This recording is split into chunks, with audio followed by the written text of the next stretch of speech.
بسم الله الرحمن الرحيم. ازيكم حبايبي؟ عاملين ايه؟ ان شاء الله نعمل شويه الكسكس العسل دول معاكم.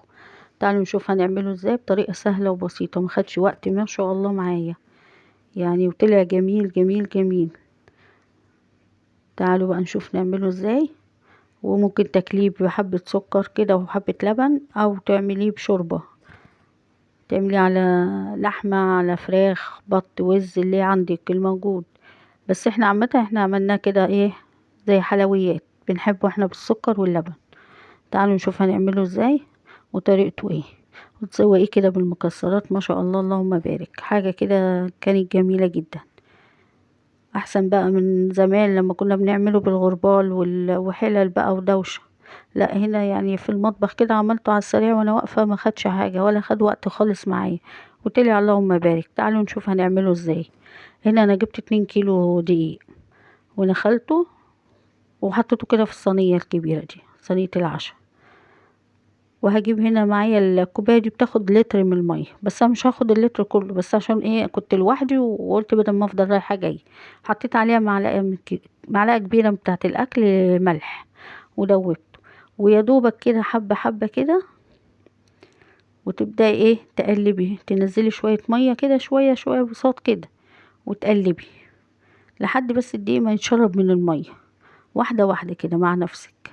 او لو في بخاخه حطي برضو ميه فيها ورشي كده، حاجة بسيطة كده، لغاية ما تتأكدي ان الدقيق ايه شرب ميته واتفرج كده، بس مش مية كتير، يا دوبك كده. خلاص كده هما دول كده، هبدأ بقى ايه افرك الدقيق كله في قلب بعضيه. حتى في ناس برضو بتقول عليه المفروك، يعني في بلاد بتسميه المفروك عشان بتفضلي تفركي كده، بس في الغربال كمان.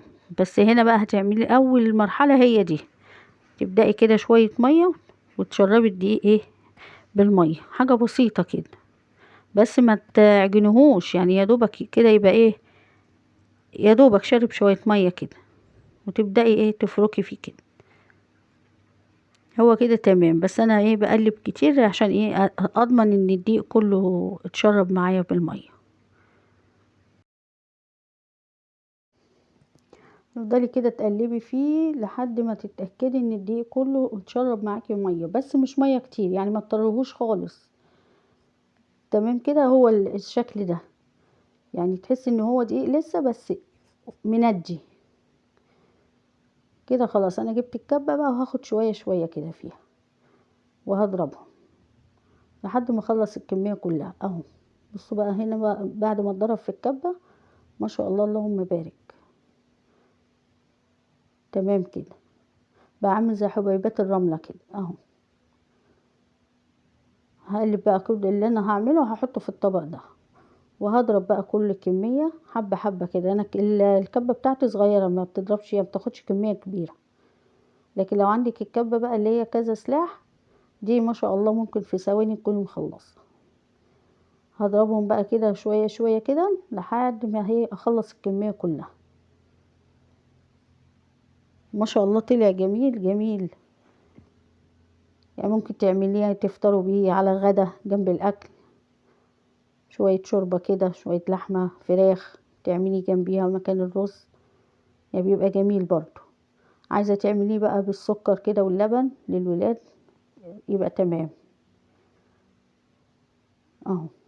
يعني وما شاء الله الطريقة دي عجبتني، ما خدتش وقت ولا يعني. يوم الكسكسي ده كان عندنا زمان كده ايام والدتي الله يرحمها، كنا بنقعد اليوم كله، بس كانت بتعمل كمية كبيرة، بس برضو كان بياخد دبكة جامدة ووقت كتير اهو. هنا خلصت خلاص الكمية، وكنت حاطة بقى حلة البخار على النار. حطيت المية وسبتها كده عمل ما خلصت الكمية كلها. كانت المية غلت اهي، المصفى بتاعتها بتاعت الحلة، وده شال مخليه بقى للكسكس المخروطة، اي حاجة هتتحط ايه في البخار ده مخليه للاكل يعني. هاخد بقى افضيه كله اهو. بصوا ما شاء الله عامل ازاي، هو ده الشكل اللي انا عايزاه، عامل زي الرملة كده معاكي المبلولة. بس ما تعجنوهوش برضه، على قد ما تقدري. خلاص كده تمام كده. هقفل بقى عليه الشال واروح ايه مغطياه وحطاه على النار. المية غلت هحط بقى، هروح اوديه على النار، هلف بس الشال واقفل عليه حلو. وممكن لو عندك فانلة قديمة بس قطن تكون نضيفة كده تعملي فيها برضو، تخليها للاكل. هنا بقى في حاجة يا بنات، المية ما تزوديش عن تلتين الحلة، يعني ما تمليش الحلة للاخر، خلي المية تلتينها او نصها، بس عينك برضو عليها كل شوية تبصي عشان ما يشيطش منك، المية تخلص ويشيط الله لا يقطع. هنا بقى كل شوية تطبلي عليه كده، يعني بعد تلت ساعة كده طبلت، عارفة الطبلة بتاع زمان، نطبل واداك الصوت ده يبقى كده تمام. هنا خلاص استوى، دي اول مرحلة. وما تقلقيش لو لقيتيه عمل كده كتلة كده، ما تقلقيش، هنفرطه بالمقصوصة او بالمعلقة، لان هيبقى سخن على ايدك جامد فمش هتستحملي، هي بالمقصوصة او المعلقة كده وتفرطي فيه، بيتفرط ما تقلقيش. وبعدين هنضربه تاني في الكبة، دي تاني مرة. وفي ناس بتعمله 3 مرات، هو الاساسي بتاعنا زمان كنت 3 مرات بنحطه على النار، 3 مرات. بس انا المرة دي يعني برضو عملت واحدة، قالت لي اعمليه مرتين بيبقى حلو برضو جميل، فعملت قلت اجرب معاكم، بصراحة طلع ما شاء الله.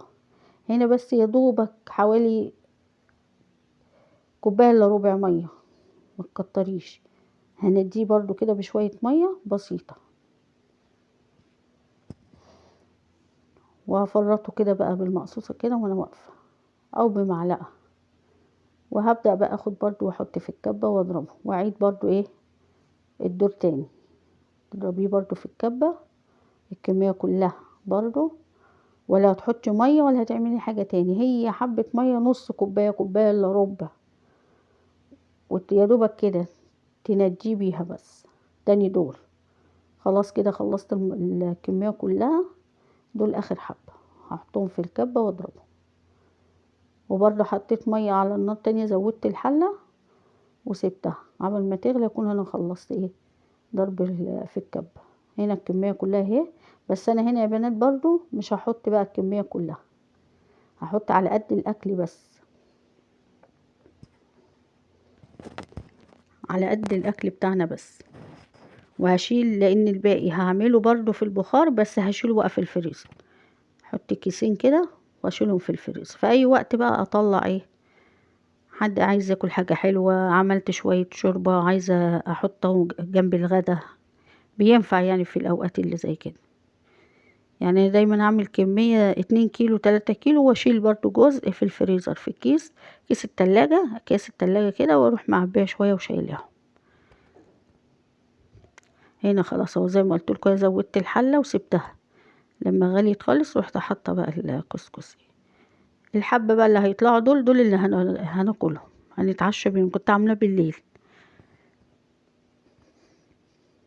اه ما شاء الله اللهم بارك، الدنيا ال2 كيلو الدنيا كمية حلوة، يعني احلى من بره، نظافة ورخيص عن بره، ما تكلفش كتير، وحاجة نضيفة ببيتك وبايدك، تاكلي ولادك وانتي مطمنه. هنا بقى انا مطلعه زبده، هقطعها كده كده وهو سخن كده هتدوب، مش وهنا معلقه، يعني كنت ماليه الطبق ده مع سمنه بلدي، وهقلبهم بقى مع بعضيهم، الزبده في قلب السمنه كده، وهقلبهم لحد ما الكسكسي يتشرب السمنه. عايزه تحطيه تاني مره تالته كمان براحتك، بس هو كان ما شاء الله اللهم بارك، اهو شكله بيتكلم عن نفسه، ولا شرق ولا اي حاجة، كان ما شاء الله زي الفل. وهنا بقى بدأت اغرف كده واوزع بقى، هنا سكر بودرة وعليه زبيب، عايزة تحطي جوز هند حطي، على حسب بقى ايه راحتك، مكسرات حطي انتي واللي موجودة عندك وامكانياتك. حطيت هنا سكر وزبيب وجوز هند. هنا هعمل شوية كمان بقى باللبن، اه يا دوبك كده نديته برضو بشوية لبن دافيين، وهحط عليه شوية سكر وزبيب، يعني بيتاكل بأي حاجة، وممكن من غير لبن زي ما عملته كده في الأول، مش لازم لبن. هو بصراحة ما بيبقاش محتاجة اي اضافات تانية. ما شاء الله اللهم بارك، كان طعمه خطير وجميل وما خدش وقت وطلع اللهم بارك. جربي بقى الطريقة دي، ولو عجبك ما تنسينيش في الشير واللايك والاشتراك في القناة، وقولي لي ايه رأيك.